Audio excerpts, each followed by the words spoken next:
Thank you, everyone. This has been an incredible day, and to read the messages that are coming off of my phone, this gives me hope for the future. So I am incredibly inspired by our past panel, and I am excited about our next panel. So I am going to bring up Dr. Shannon Gio-Wright, who is an associate professor with UT Health School of Public Health and the director of health policy at the Violence and Injury Prevention Research Center. And she is going to introduce our next panelists, and we're very excited and honored to have them with us today.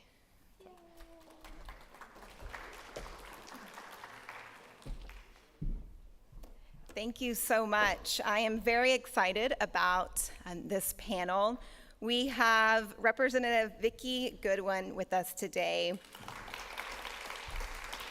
And she is serving her fourth term in the Texas legislature. And I think many of you know her already. She represents many parts of Austin and the Lake Travis area.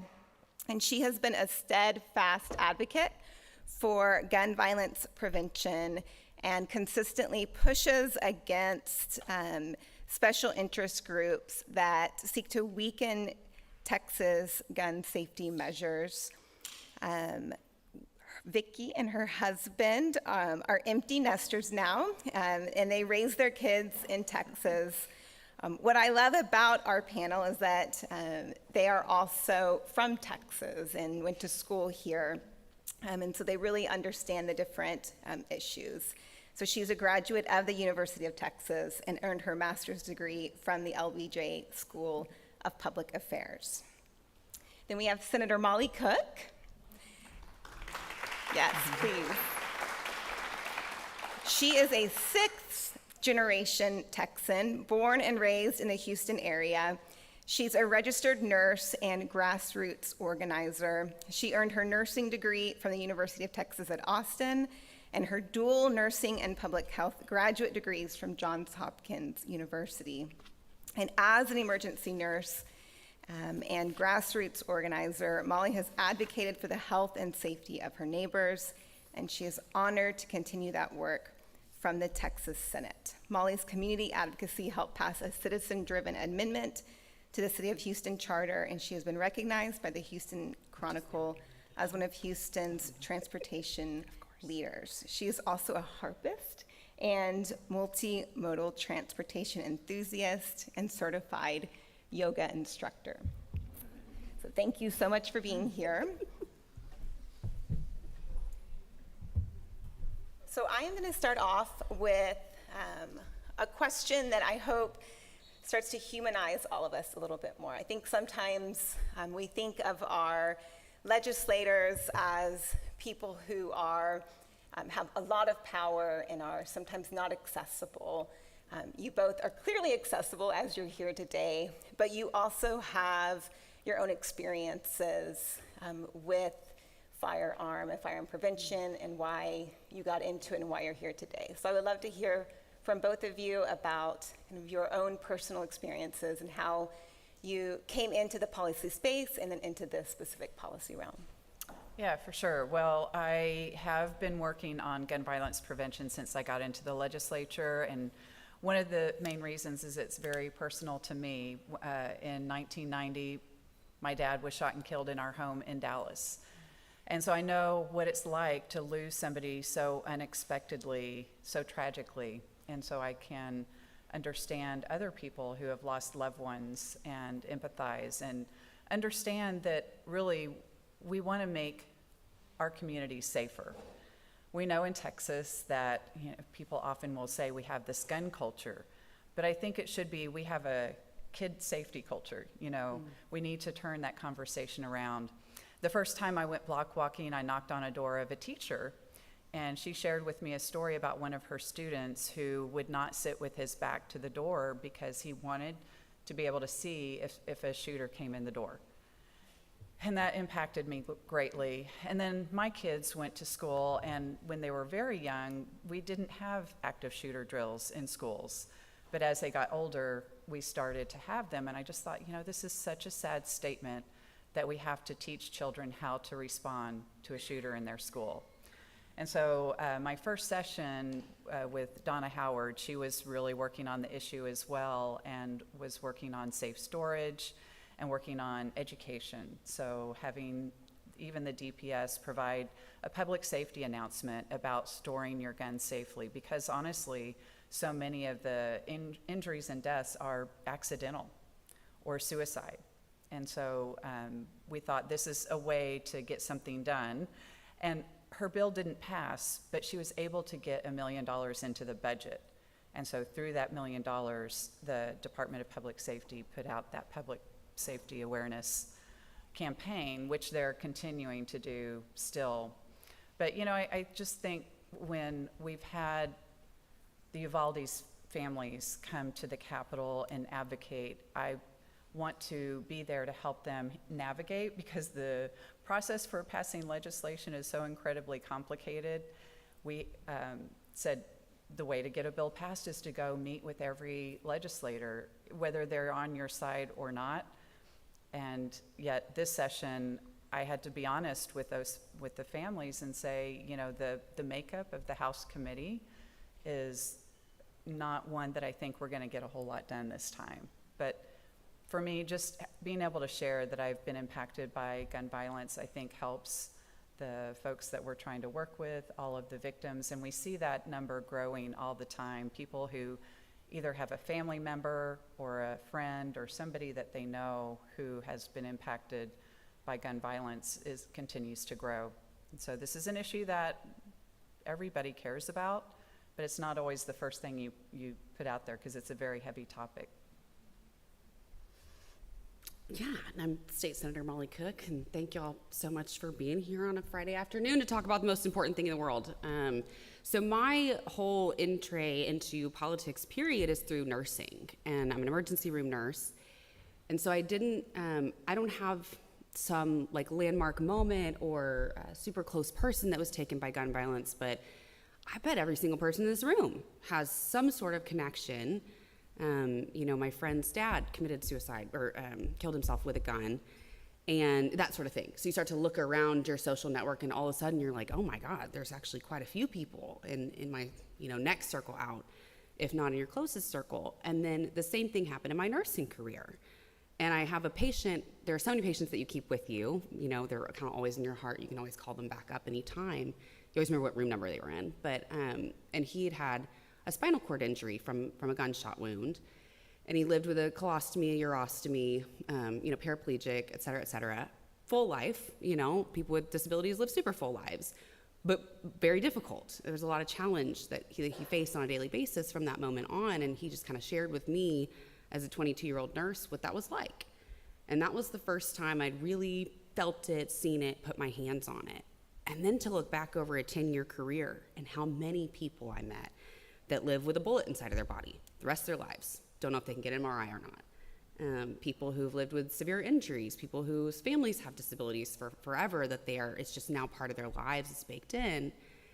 And slowly, as we've all experienced the rise in mass shootings, obviously we know 2/3, right, are suicide deaths, we know that, but the rise of mass shootings is something that is culturally very significant to people that has never existed before. It actually does set these generations apart, and the number of intrusive thoughts I have on a daily basis about gun violence, even having never been in a situation of mass shooting, it's just, I know if I'm thinking these things, if I'm scared to be in a crowded room, if I have second thoughts about going to the movies, everyone else is too. And the reality is, if you know much about public health and molecular biology, it's really bad for us to be walking around with that level of cortisol every single time we make a decision about walking into a shopping mall.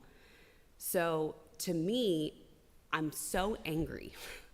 I'm so angry that people have refused for so long to take actions that we know will work. We don't need a study. You can see it all over the world. What works and what doesn't, and why, when things like universal background checks are supported by 85% of Texans, why are they not passed? And that's a reason to run, and everybody in this room should be thinking about running for something.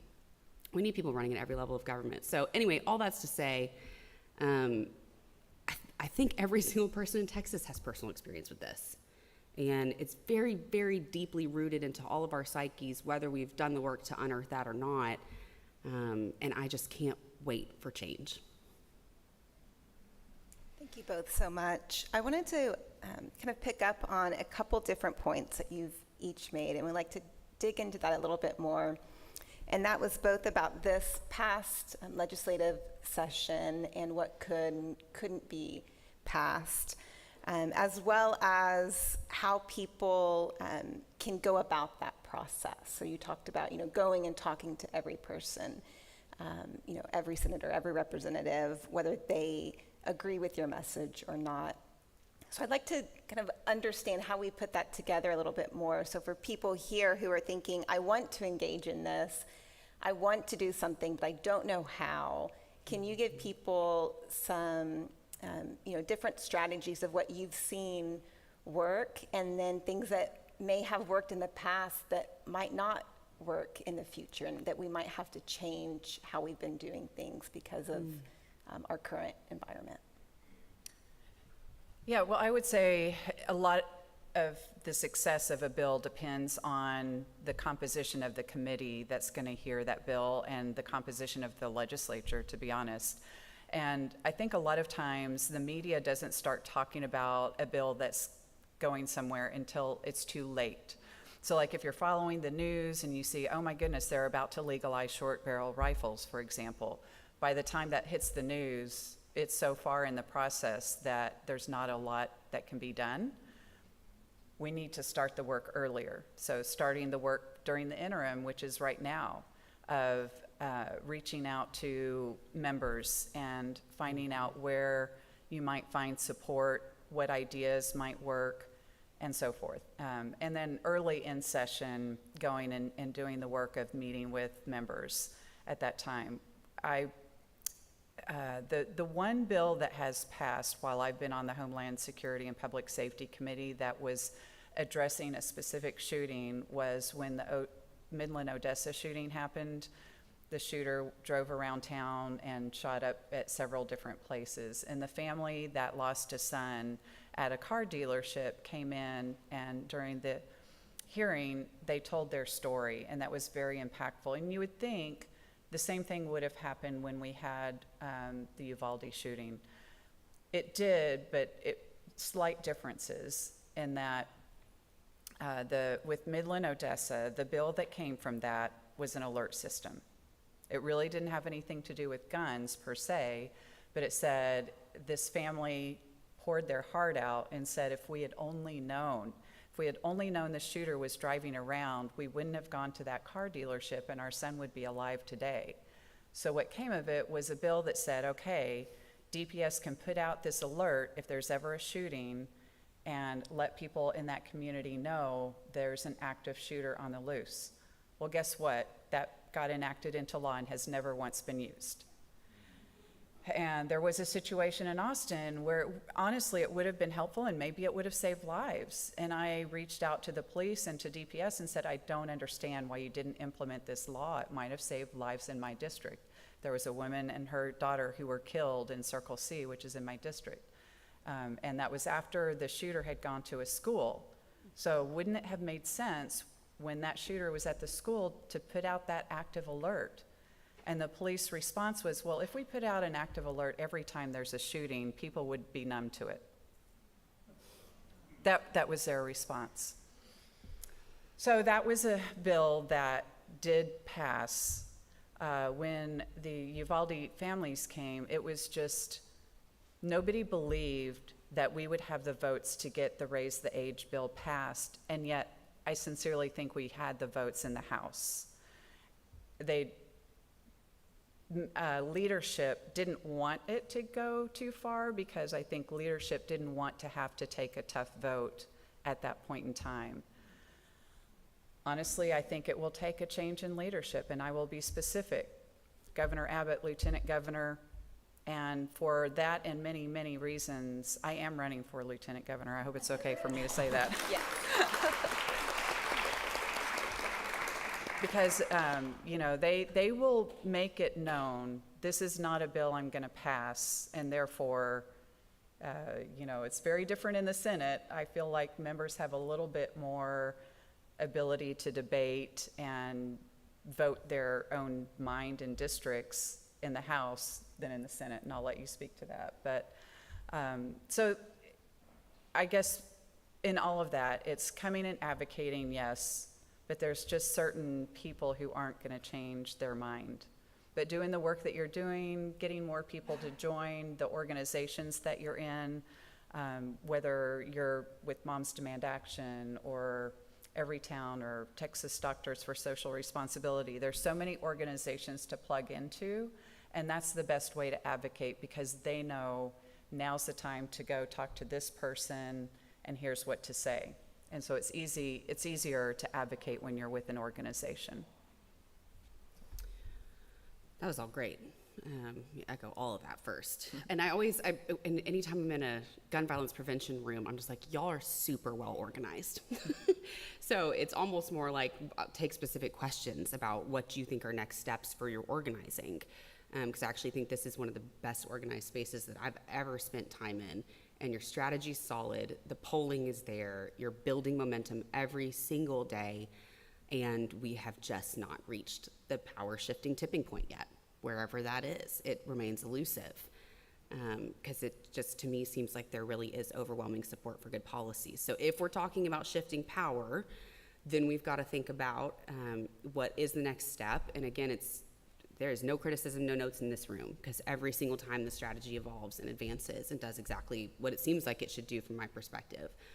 But I do think it's going to be easier to flip a statewide seat to, we'll stay nonpartisan, to someone who supports gun violence prevention than it is to flip some of these House seats and some of these Senate seats. And so we have to be doing the work, again, no notes for anyone in this room, but just kind of in general, of bringing in people who are not super political and bringing them into these spaces, giving them a home, and inspiring them on the issues. And so I just say, any specific questions you have, probably most of y'all are my constituents, and we're here for you.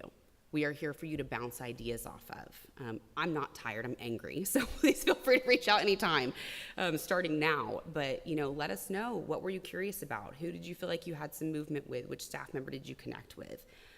We can try and talk to you about what that looks like. If you need, fundraising for your organizing, if you want to start to do stuff on your own block to try to bring in some more people, it's not simple math, but we do have the voters that we need in a couple of big districts in Texas to flip statewide seats. And so what does the work for the next 5 years look like? And to me, it looks like year-round door knocking. It looks like organizing. It looks like showing up at people's doorsteps who haven't voted in every single Democratic primary or haven't voted in every single presidential election, and asking them what's going on and how can we serve you better, and kind of offering before we ask. But I think that this, public ed, are probably the two biggest issues that need grassroots organizing in Texas right now, where we're going to find a lot of overlap regardless of party. And it's super important that we do it, and I'm just always thankful to be in the room with you guys. I just can't tell you how good it feels to come home from Austin and be in a room with y'all. But yeah, I just think we have to stay relentless, and we need to find the folks who aren't already in the fight, and start thinking really strategically about who are, in a very nonviolent way, who are our targets? Which members do we think we can move next session? Who is in their fraternity or sorority? Who goes to church with them? Who plays in their mahjong circle? Whatever it is, how do we get to them and start moving the needle on these people? Or how do we stand up a candidate in their district that's a threat to them, that runs on gun violence prevention, so that is the issue that they're having to wrestle with in their district? And I know you guys are already working on most of that. So you said something right then, you said to stay relentless, and that connects to a question that we had from the audience. They said that no gun violence prevention bills were given a hearing in the last legislative session. What makes you keep going? What makes you continue to be relentless in this space? You know that there's always going to be change. Next session will be different in one way or another. And so it's the hope that, okay, we're going to really reach out and Last session, it was Representative Sam Harless who took the brave vote in committee for the Raise the Age bill. He's a Republican, and he previously would not have voted for that bill in a prior session. So what moved him, since I sat close to him on the floor, I asked him, what changed your mind? Why did you vote for that bill? And he said it was my grandchild. He showed me a picture on his phone. You know, that's what I think when people see that it's starting to impact their kids or their grandkids, that's when they start to use their heart. And what gives me hope is that people can change, and every session is different. And I know that we will get there at some point to create more safety around this. You know, some of the bills that passed this session, the vast majority of Texans don't agree with, like allowing people to carry a gun into a polling location. That's so crazy. That was one of the bills that passed the House. Thankfully, it didn't pass the Senate. But I just think the vast majority of people agree we need some responsible legislation around it. Another one that passed the House was not banning cities from having gun buyback programs. Like, why would, even if you love your guns, we're not saying you have to go sell your gun back. We're just saying a city might decide to have a gun buyback program, and why would you not allow that? But there's another bill that passed the House. I think it passed the Senate too. Yeah. And the criticism was the use of local funding, and they were ARPA dollars. Every one of those pilots was federal money. I would say, so I'm so proud and honored. I'm the youngest Texas senator, and I feel very, very strongly called to vote no on every single bill that expands the rights of gun ownership, every single bill that puts more guns in more hands, every single bill that adds more bullets to Texas. So I'm staunchly opposed. I don't care how small it is. I vote no on them because I'm so sick of it, and that's where we're at as a state.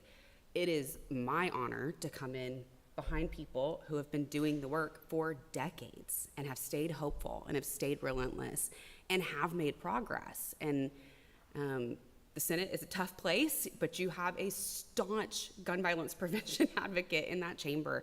And I'm going to speak on all of them, and I'm going to annoy everybody if they're annoyed by that. I don't care what time of the morning it is, because it needs to be said and things need to change. And so it was a tough session, but you did add a member to a chamber who is willing to die for this. And that is a win. That's a win for our communities. It's a win for gun violence prevention. It's a big deal. There's different kind of places that we make progress and count our wins, and you have to celebrate them. You got to be together always. You cannot fight this stuff on your own. You are always in community, because there's going to be days when you completely despair and you are useless to your team, and that's okay. You need to go to sleep, go on vacation, whatever it is. Your team will carry you, and you'll be there for them on the day that they need it. So you've got to be in community with one another. And then I think look into the young folks. And normally I hate that. I hate putting it on the young people to save the world that older people handed to them. But on this one in particular, there is such a shift. There is such a power to the youth who are growing up in danger that they shouldn't be in. And they are fighting in a way that is really inspirational. So I look to my heroes who've gone before me. I look to the youth coming up, hopefully running for office soon, younger than I am. And then I just dig in deep and link arms with my teammates. And that has so far worked.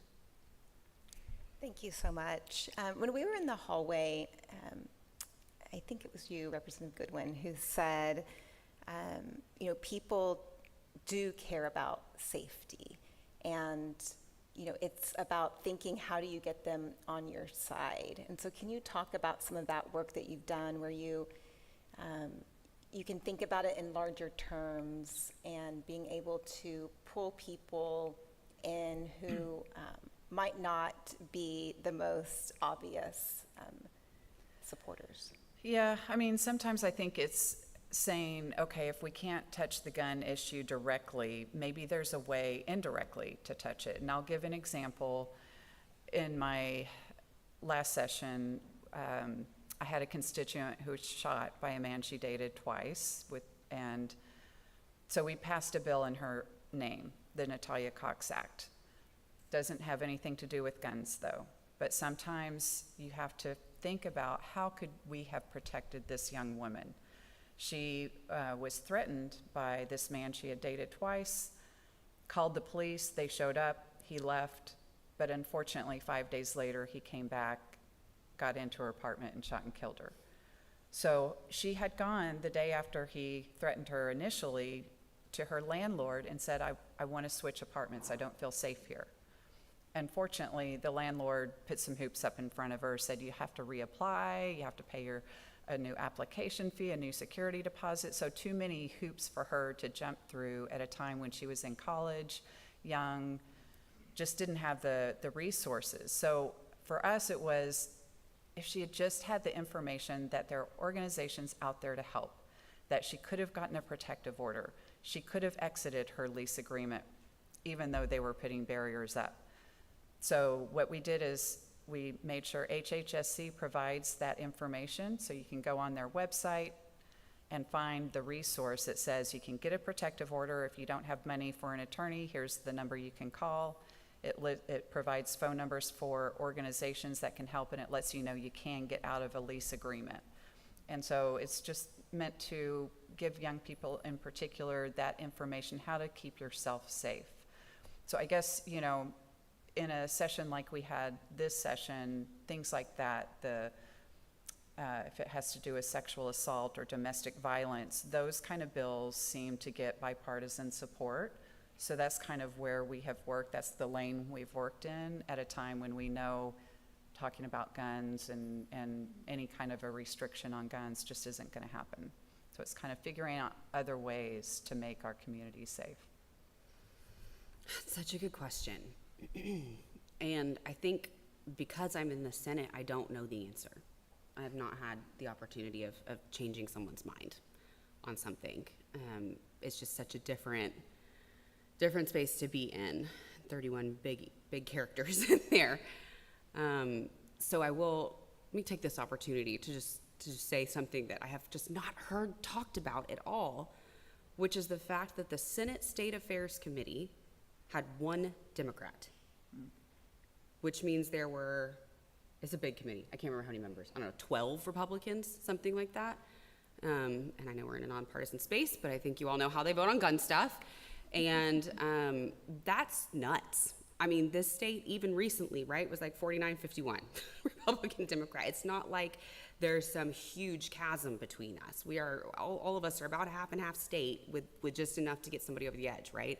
And so how are you going to put one Democrat on the State Affairs Committee? Arguably the most important committee, the biggest bills go through there, the biggest social impacts on people's lives, and you've got one person.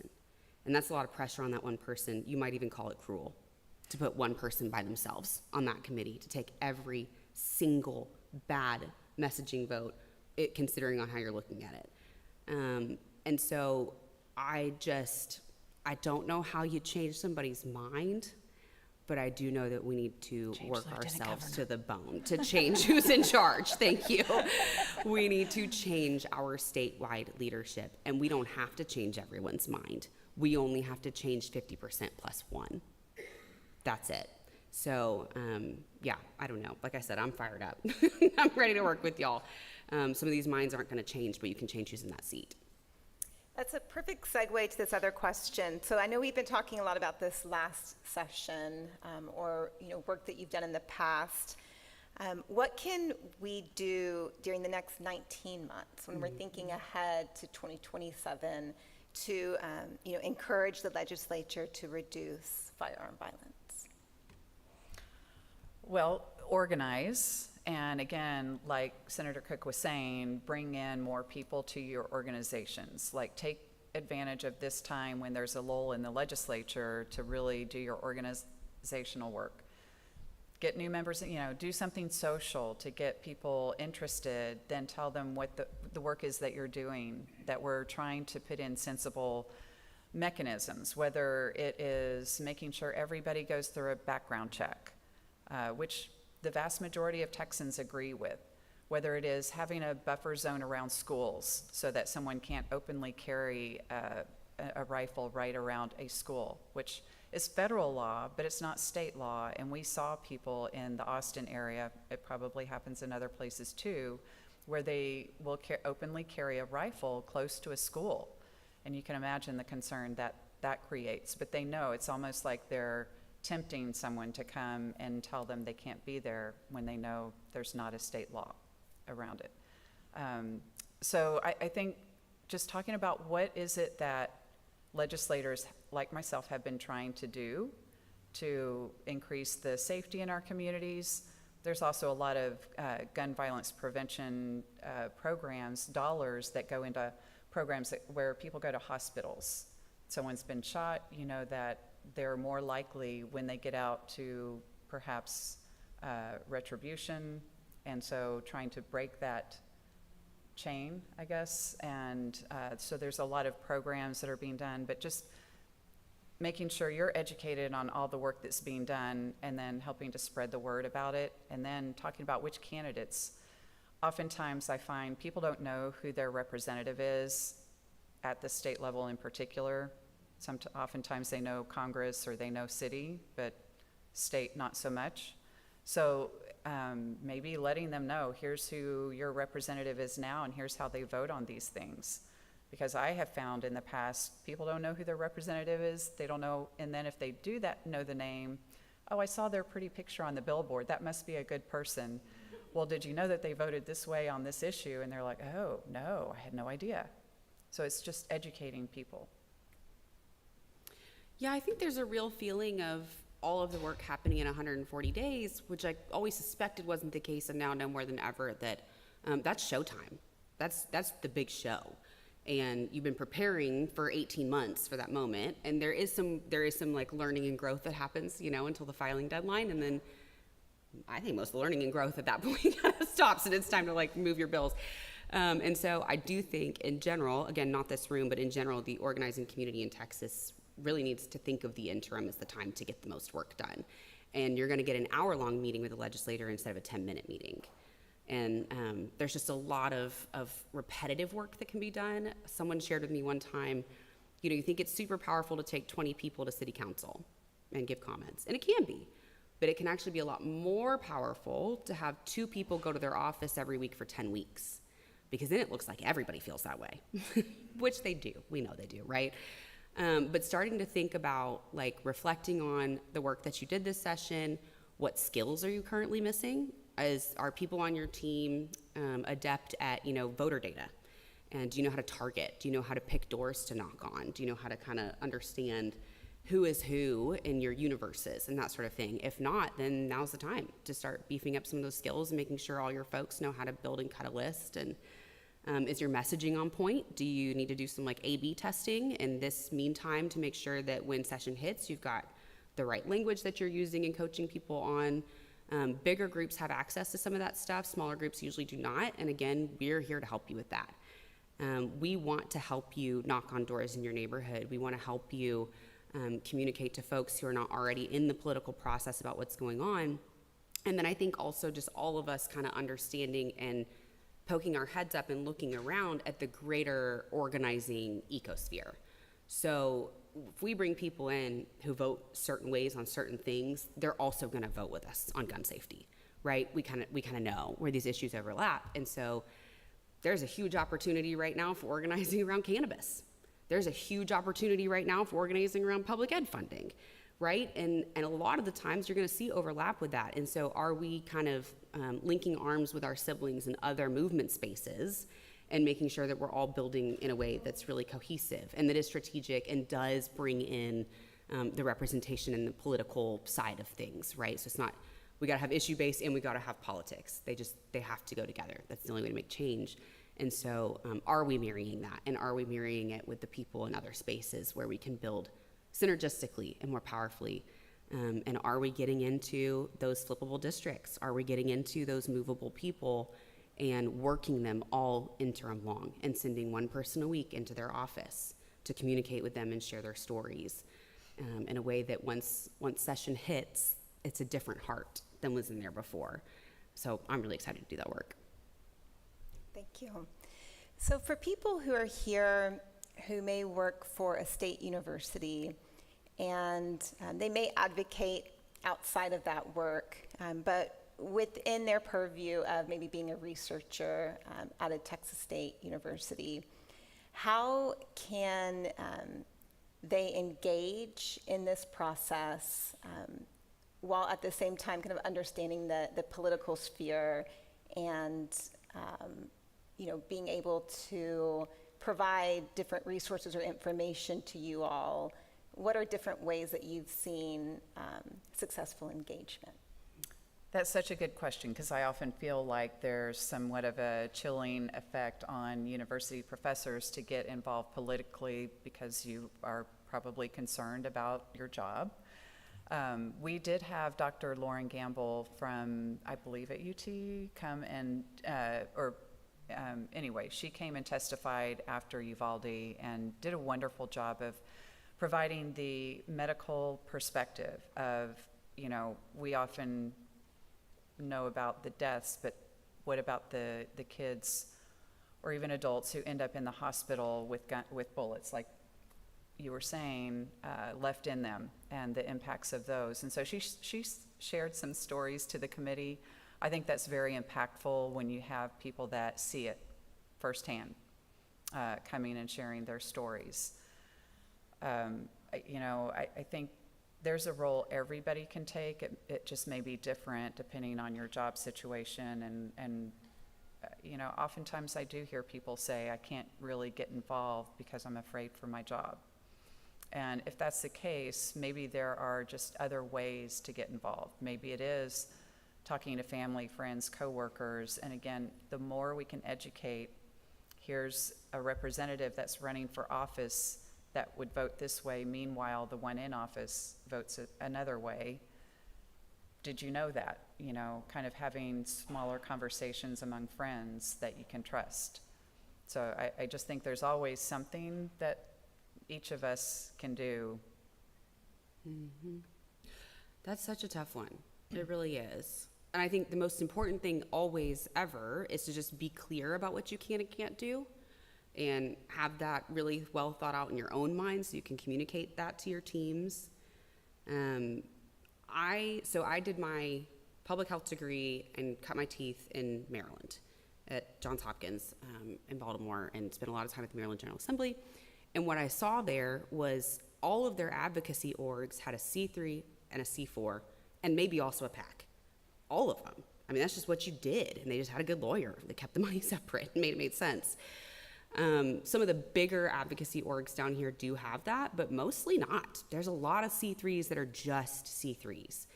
And that is really valuable. Like, you need the research, you can raise a ton of money, you can operate in nonpartisan space, super, super valuable. We desperately need some of that C4 PAC push down here. We need it so bad. And so I think there's a line between, it is real. You could lose your job. You could, if you have any other layer of intersectionality whatsoever, you could be in danger, right? And so operating, below the radar or whatever works in that sense. There are some people who are wasting privilege. There are some people who are saying I can't do it when they probably could, especially if they would do the work of keeping their hours straight or of having a lawyer on hand, whatever it is. You can do it. There is a certain amount of time that you can spend doing advocacy work, even if you are a C3, even if you are an academic, et cetera, et cetera. So I just encourage folks, be safe, be smart, keep your teams aware of what you can and can't do so they know how to best utilize you. And then also, if we want change, we are all going to have to take on some damage. It does look like that. And we are in the fight for our lives. We do have really, really bad public health outcomes in Texas. We are bottom of the barrel for a lot of different funding things. We are the epicenter of gun violence in the United States. And so we do need everyone to step up to the plate as much as they possibly can. But that's really tough, and it's easy for me to say. I'm not in that situation, right? And so you just have to be smart. But I will also say that as much as you can let folks know, these are my skills. I can, produce you one-pagers. I can train your staff. I can do all these things without anybody noticing me do it. That stuff is super helpful, and we desperately need you. So, go out there and find any way that you can participate. To piggyback on that, I was talking to a staffer one time, and we were asking how they like to receive information, and he gave an example of somebody sending him their dissertation. And he was like, there's no way I'm going to read your dissertation. Like your advisor probably didn't read your dissertation. And so what are ways that people can be smart about the way they get information to you all that you can then put into action? I can start on that one. Go for it. I was going to say, if someone comes to me and says, this bill that was proposed is what I think we should do, and here's maybe how to change or add to it, the more specific you can be about legislation, the better. Like a dissertation is not telling us how to change the law to make our community safer. And so it's like, how am I going to take that dissertation and turn it into something that's useful? So if you can come and advocate, hey, this is the bill that I think we should really work on this next session, and here's why, and here's how, and so forth, that's a lot more helpful to a legislator.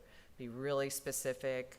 Maybe there are bills you didn't like, here's why, and here's the impact it would have. But yeah, I think our time is very limited, and we have so many different issues that come before us that the more you can pare it down to a very short ask, a short request. This is what, this whole big, for example, when the families from Uvalde came, there were probably a lot of ideas that they had initially about how they could have prevented that. But they knew that in order to pass something, they had to really concentrate and focus on one thing that they all galvanized behind. And so their message was really very simple. And that helps us as legislators to say, okay, that's what a lot of people are behind right now. Yes. And communication's a tricky one because it's like you can spend all your time thinking about how perfectly to package something or how to say it to somebody, and it's never going to change their mind because they're being funded by a special interest, right? And so it's like, how much time do you really spend on that versus not? But if you're talking about a friendly office and you're sending some info, a dissertation's welcome in the interim. I read dissertations. I've had a couple dissertations that changed my mind on some serious issues and inspired me as a legislator, but not during session, right? That's not going to happen. But I think asking what people want can be really helpful too. So we have a really well-organized office staff. We want everything in an email, as long as it's not, secret and you need to tell us over the phone. But sometimes I think it's very tempting to want to talk to the legislator directly or catch them in the hallway. There is no worse time for me than in the hallway. No worse time at all. I'm just going to be like, okay, because I don't know who you are or what you're saying in front of people right now, right? So it actually is super helpful to just organized in an email format, and then you can kind of follow up and that sort of thing. In the interim, I take book recommendations. I'll read whatever you give me. My staff will read whatever you give me, and then I think in general, repetition matters. Repetition catches people's eyes or ears. You're like, oh, I've heard that a few times before. Repetition is just absolutely huge, whether that's a massive statewide drumbeat or, again, just having a few people go to the office and happen to say the same things. When people happen to share personal stories that are kind of all the same, you remember it.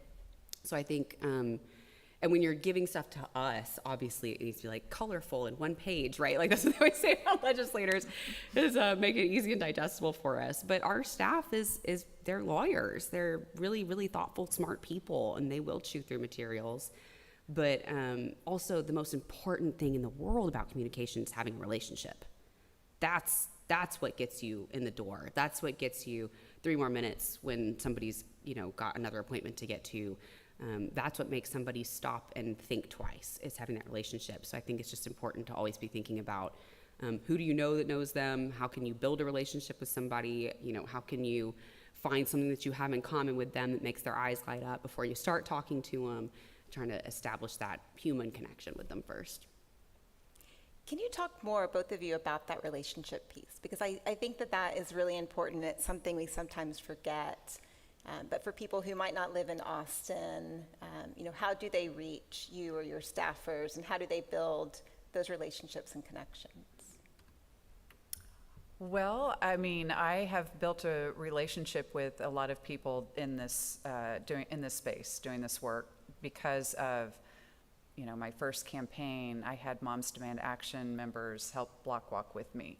So certainly that's a way to build a relationship is spending time with the legislator at their events. So, find events that you can go to where you will be in the same space and then come up afterwards. I've gotten to know Dr. Jaime Estrada very well because he's reached out. Persistence is very important in this work. Kindness and respect and all of that. How do you build a relationship with anybody? It's being friendly, inquisitive, helpful, all those things. Yeah, I think it depends on the member. If you want a relationship with me, you've got it. We do not turn down meetings with constituents. We never will. We love to meet with our constituents. It's the best part of the entire job. We door knock all the time. We love to door knock. I just want to be amongst our people, especially after being in that building for 5 months. But I think the question is, how do you start to build relationships with folks who don't necessarily think the same way that you do? And I also think it's persistence. My personal philosophy is always offer before you ask. So no gifts over $25 or whatever it is. But if you drop off coffee for the office and say, hey, I'm so-and-so, I just wanted to meet your ledge director and introduce myself. This is really meaningful to me. I'm from your district. Or you come with your cousin who's from their district, whatever it is. And again, reaching out to folks in the interim first, have a meeting here, a meeting there. Too many meetings during the session, it becomes a bad thing. It becomes very frustrating when the same group wants to meet multiple times, because we do only have so much time and we want to make sure we give everybody some airtime. So I think really maximizing the interim is so valuable. And then again, doing really strategic power mapping, looking through donor lists. Who do you know? Who are you connected to? Who do you see that donates to two candidates that it kind of doesn't make sense? Like what is it that's connecting y'all? That made you attracted to both of those people. Finding out where people went to school, finding out what clubs, what boards they're a member of, right? Those are all ways that can help you kind of figure out who do you already know that knows them. How can you, how can you get close without seeming weird, and jumping on them at an event or something. All of that stuff you can be really thoughtful about, but I think maximize the interim for relationship building for sure. Yeah, it sounds like both of you are also really focusing on be kind, right? Like be a human and find ways to connect on that human level. Oh, and I will also say, if people show up and have really great stuff to say over and over again, they start getting calls. And I know because it happened to me, and it probably happened to a ton of people in this room too. But you just kind of show up over and over again, say the right things, just be super smart, and people will notice that. So we're starting to run out of time, sadly. It went by really fast. Before we, start to close out this amazing conference, do you have any final thoughts or words that you can share with us today? Would you like to go first this time? Absolutely. I will just say this was my first session. I am home raring to work with y'all and get on these doors. Like I'm just like there's such a long way to go that if we get started, we're going to blow ourselves away in this interim, right? And you guys know this. You've done this work for so long, and now I'm getting to look at all these issues at one time. But I am inspired by your work, and the reason that this session, on paper, maybe looked tougher than last session, and maybe looked like there were fewer wins, is because y'all nailed it last session. You knocked it out of the park. It blew everyone away, and they doubled down, they moved the goalposts, and they made things even more fair. But all that tells me is that the people of Texas want the same change that you do. They are having to get so unfair. They're having to be so oppressive and so dominating in order to keep things the way that they are. You are on the cusp of something absolutely incredible, life-saving, and game-changing. So please keep it up, and I'm so thankful to be here with y'all. Yeah, I'm thankful for y'all coming out for this event and for all of the work that the gun violence prevention organizations do. Another organization that comes to mind is RISE AAPI. I know they've done a lot of work on this as well. Hopefully y'all are all talking to one another And hopefully y'all are getting the information you need. If you ever need additional information, like where do we see there might be some opportunities in these upcoming elections to bring about change, you know, you can reach out to us and ask. You know, it's so soon right now that we are still just coming out of the fog of a session. But over time, we'll start figuring all of that out, and maybe y'all will be doing the same thing, figuring out who you want to get behind and how you can be helpful until the next session arrives. But, you know, keep the hope, keep the faith. We're all working towards the same thing. I think the vast majority of Texans want our communities to be safer. We want our kids to be able to go to school without this worry hanging over us that they won't come home. We all have the same goals, and so keep at it. Thank you. Thank you both so much.